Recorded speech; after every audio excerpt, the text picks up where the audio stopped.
I'm Shirakawa from Transport. Good to be here today, Likewise. So it's already April now. right? And many people have started their new jobs and begun their new lives, right? It's a big moment for them. Among them, I don't know if you've heard, Yes, but there was actually some news about someone quitting after just 4 hours on their very first day. Did you happen to see that? briefly. Apparently, they used a resignation agency. I see. So today is about what Yamanaka-san wants to talk about. It's more like what's been on my mind lately. Okay, I'm in the generation that's around their mid-30s now, and when I was a new grad, everyone said you had to stick it out for at least 3 years. In your time, Shirakawa-san, it might have been even more intense. no, that's an old-fashioned saying. I'm actually surprised you even know that phrase. Oh, really? Well, I started working when I was 20, and I was told if I didn't stay for 3 years, I wouldn't last anywhere else. That's what everyone kept telling me back then. But at the time, that felt like a heavy burden to me. In the end, I quit my first job after 2.5 years. Honestly, I wanted to quit after 1 year because I couldn't see a future there. But now, quitting in 4 hours, we're in a very fast-paced era. And even at a great company, some people can't shake off their student mindset or their past work experiences. And if it doesn't feel right, they just quit immediately. So I wonder why people still fixate on big corporations or civil service jobs. Sure, it might look good for their future career, but I wonder how much students are actually looking ahead when they make those choices. Well, some people really do think about their careers and stepping up, or wanting to increase their income or go independent. But what you're thinking of is probably the many young people who think they'll be set for life if they get in there. Exactly, that type. But I don't think there's any such thing as being set. Companies can go bankrupt after all. Yeah, Even big firms have so many mergers and acquisitions now, right. which can lead to restructuring and layoffs. If the management changes, the whole company culture changes too. And if you don't fit in, you're just stuck there suffering. Does security mean getting a paycheck every month or the company not folding? I really wonder what they're actually looking for. They probably don't know, so they apply with that vague image and get hired. That's why they can quit so easily. I see. So it's like they have no real conviction, so to speak. Well, if you quit a big firm or a government job that easily, you'll struggle next time. Those places are hard to get into, and if you quit that fast, they basically won't even consider you again. Yeah, you can't exactly write quit in 4 hours on a resume. Well, they wouldn't write 4 hours. They wouldn't, but usually for early career job seekers, I've heard more big companies are focusing on them lately, so I feel like there's an atmosphere where it's becoming more acceptable to say it just wasn't a good fit the first time. I kind of get that vibe. They'll probably ask you why, and quite naturally they'll ask which department you were in and what you were doing there. Right? But if you say, well, actually, once I got there, it seemed harder than I thought, so I quit, nobody's going to hire you, right? That's true. Regarding that resignation agency, in their report, many of the reasons new employees gave for quitting were the benefits were different from what I heard, or the job description was different. The article said that at the recruitment stage, it said permanent employee, but after being hired, when they got the contract on the first day, it was for a contract employee instead. Things like that being different from what they were told were the most common. A failure to confirm or forgetting to ask. I think there's a record of the exchange somewhere, though. Either is possible, so you can't just say the company is entirely at fault. No, there are many cases like that. Of course. I'm sure there are cases where they don't tell them or hide things, but for the companies mentioned by people taking the survey, I think they just didn't look closely enough. Like we were saying earlier, some people just go along with it, right? Those who can't speak up easily, even if they were told permanent employee, but it's actually contract employee, they might not say anything, thinking about the future and just accepting it. I think there are many people like that. While it's true the company's methods are underhanded, it's also possible the worker didn't check those details beforehand. For a small business like ours, we might say, oh, thanks for noticing, sorry, we made a mistake. But for big companies, that basically doesn't happen. Those things are well organized, with proper HR departments and all. They have recruitment departments, so if there's an oversight like that, it's a case of, what on earth are you doing? Yeah, I really feel that way. Among the drivers who have joined Transport so far, haven't there been many who said things were different from what they heard? Oh, there are. Quite a few say it's not what they expected, like the horses were actually scary when I saw them. Well, that's not really our fault, is it? Same thing. Is it?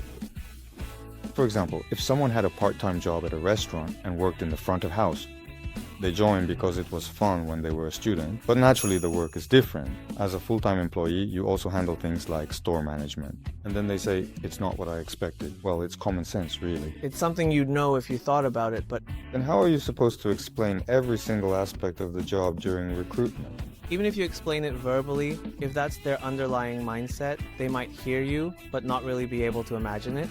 If something irregular happens, they'll say they weren't told. So if they come in with the feeling of just seeing horses running from afar at a racetrack, or seeing riding horses, or having done a bit of horse riding, they'll find it's completely different. I think so. People who say it wasn't what they expected will likely feel that way anywhere. I think you're right about that. It's probably because they lack experience that they end up feeling that way. They don't even know what their own limits are yet, you know? Until you're actually in it. When you're looking at a resume, Shirakawa-san, how do you view those things? Gaps in employment have a pretty negative image here in Japan, don't they? How do you personally judge those kinds of situations? If I'm curious, I'll try to verify the details, and it does catch my eye. If there's a reason, like they were studying abroad, then that's fine, but Like, I was just playing around. Well, they usually wouldn't say that, though. some people actually do write that. Oh, really? There are people who would actually write that. Is that actually written on the resume? Wow. Well, there are all kinds of people. They probably don't even realize that it's a bad thing, even in the self-promotion section. Self-promotion section. Like, you'll hire me anyway, right? Quite a few people apply with that kind of background. It makes me go, huh, though. A big company might just reject them based on the paperwork, but at a small company, they might think they still have a chance. I wonder if that's their mindset. Would they use that same resume for a major firm if they wanted to go there? Probably, right? I don't even bother asking anymore, but before, when someone left quickly, I'd ask, what went wrong? Well, they'd probably say the same thing if they joined us. About what didn't fit or where. It'll just be the same thing, so even if I don't say it, it's a no thanks. If they can't give a logical explanation. Even if they quit because they hated it. Well, people quit because they hate it. There might be family reasons or something, but quitting because of dislike is common, but you need a convincing reason. Some people change jobs to advance their careers, but if they say, I achieved this at this company and got these results, well, and then I was recruited here, then I can understand that. But if it's just, I was at that place, or I worked over there, and then when I ask, what did you actually do? They can't answer anything. It just looks like they've hopped around a lot. Right, that definitely leaves a negative impression. In the horse industry, maybe they haven't driven a transport, but worked on a farm. People who have that on their resume. There are people actually working like that now, right? During the interview, do you ask them, what did you do at that farm? I ask. The required skills are different. If they were just feeding and cleaning, it's difficult for them, to put it simply. Well, to put it in extreme terms, yes. There are people on farms who don't even have to handle the horses. Someone who worked part-time for a year just cleaning and moving hay, even if they say, I've worked on a farm for a year, it's just not the same starting point, in a sense. So just because they were at a big company or worked there, I really feel like that's not where the true value lies. Well, a while back, it's hard to say how long, but there was a time when being at a big company made people go, wow. I might have felt that way too, but well, big companies have lots of people and jobs, so it really comes down to, what did you do there? Oh, I knew someone who'd say, I worked at Tsutaya, or rather, they'd put the parent company, Culture Convenience Club, on their resume. But when I actually asked, they were just there as a temp. If you're just a temp, you can't really take on high responsibility tasks or roles, right? But they'd use that big name on their resume anyway. And I thought, wow, they're really making that work for them. Yeah, exactly. It's not that being a temp is bad, but the scope of responsibility is definitely different. And you know what's interesting? At places like Aeon, even part-time staff can become store managers. Oh, really now? Yes, it's probably based on ability and track record. When I see that, I think, oh, that's impressive. It becomes clear when you ask what they actually did. Yeah, you have to dig deeper. It's hard to judge just from the paperwork. They might just say, I was part-time, but I guess they'd still list it in that case. Well, they'd list part-time work, but especially those with experience outside of full-time employment tend to include it. Oh, I wrote it too. I did temp work for a year. When asked why I worked there, I made sure I could explain the reason for being a temp. Shirakawa-san, you've been president for 8 years now, and you've been involved in hiring since before that, back when you were managing director. You must have seen hundreds of resumes and candidates. Do you get to a point where you can tell just by looking, this one's no good? It's not 100%, but yeah, there are times when I think I don't even need to consider this one. HR people are busy, and in smaller companies, they're often juggling other roles too. I've heard that if a resume is too cluttered or hard to follow, it just gets tossed. You have to keep it simple, concise, and easy to read, even down to things like font size. Well, back then they were handwritten. I think that's true. Writing clearly shows you're being considerate of the reader. It's not just about being good at it. Even if your handwriting is messy, mine is too. You can tell if someone tried to make it legible. You can see if it's just a rushed scribble. I definitely look at that. I thought so. People like that probably aren't considerate in their work either. I think they'd struggle with interpersonal relationships. To put it bluntly, someone who thinks, of course you should hire me, might just scribble it out. I see. Like they have an inflated ego. So, what kind of person are you looking for, in terms of their background or character? Someone who's considerate, has a desire to grow, is positive, and has a passion for the work. Well, they'll learn the job as they go, but those fundamental traits are hard to change. It's just that the fundamental parts of a person are hard to change, right? You can learn job skills later, but that core foundation is tough.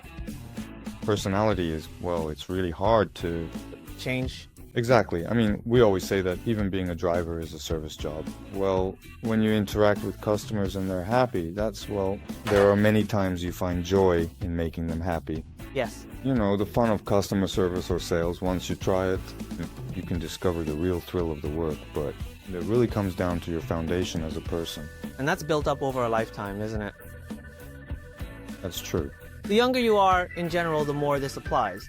The more you can change, yeah. It's possible, but once you're out in the world and settled into a routine, it feels like it gets harder. I agree.